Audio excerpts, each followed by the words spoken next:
బయటికి రావాలంటేనే భయపడే విధంగా ఎండ కాస్తుంటే మేము మాత్రం మా ఊరు నుంచి 100 కిలోమీటర్ల పైగా ఉన్న ఉబ్బలమడుగు వాటర్ ఫాల్స్ కి అయితే బయలుదేరాము. ఈ రోజు మాత్రం ఉబ్బలమడుగు వాటర్ ఫాల్స్ లో రచ్చ చేసి ఫుల్ గా ఎంజాయ్ చేయాలని చెప్పి ఎంతో ఆశగా అయితే పోయాం. కాకపోతే అక్కడ పోయినాక ఏ విధంగా అవుతుంది అనేసి అస్సలు అనుకోలేదు. ఉదయాన మా ఊర్లో 10 గంటలకైతే బయలుదేరాం. ఉబ్బలమడుగు వాటర్ ఫాల్స్ దగ్గరికి 12 కంతా వచ్చేసాము. ఇంకా వెళ్లే దారంతా మంచి లొకేషన్ చూసుకుంటూ ఎంజాయ్ చేస్తా బాగానే పోయాము.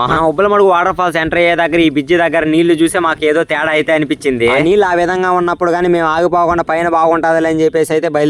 కొండల పైన ఎర్ర టెండకి నడిచిపోతుంటే మాత్రం ఒక్కొక్కరికి దోలు తీరిపోతుంది. వాటర్ ఫాల్స్ దగ్గర పోతానే మధ్యలో ఒక మంచి ప్లేస్ చూసుకుని అక్కడైతే తినేసి వెళ్దాం అని చెప్పి ఇంకా అందరం సల్లంగా కూర్చొని అయితే తినేసాము. ఫైనల్ గా ఉబ్బలమడుగు వాటర్ ఫాల్స్ దగ్గర ఉన్న డ్యామ్ చూసి అందరం ఒక్కసారిగా షాక్ అయిపోయాం. ఆ డ్యామ్ ఈ విధంగా ఉండడం నేనైతే మొదటిసారి చూస్తున్నా. ఎప్పుడు వెళ్ళినా గానీ జనాలతో ఫుల్ గా ఎంజాయ్ చేస్తా బాగుండేది. ఇక్కడ మొత్తం ఇప్పుడు ఏదో నీట్ గా అయితే రెడీ చేస్తున్నారంట. అందువల్ల నీళ్లు మొత్తం తీసేసి పక్కన వేరే దోవలు అయితే వదిలేస్తున్నారు. ఫైనల్ గా పైన గుడి దగ్గరికి వెళ్తే మాత్రం అక్కడ మాత్రం జనాలు బేభత్సంగా చాలా అంటే చాలా మంది ఉన్నారు. పైన కూడా వాటర్ ఫ్లో అంతగా ఎక్కువ అయితే లేదు. మీరు అక్కడికి వెళ్లే పని అయితే ఎవరైనా అడిగి కనుక్కొని అయితే వెళ్ళండి. మేము ఇంటికి వస్తా మధ్యలో ఒక మంచి ప్లేస్ చూసుకొని అక్కడ నీళ్ళు ఉండేసరికి మునిగేసి అయితే ఇంటికి అయితే బయలుదేరేసాం. Okay bye friends.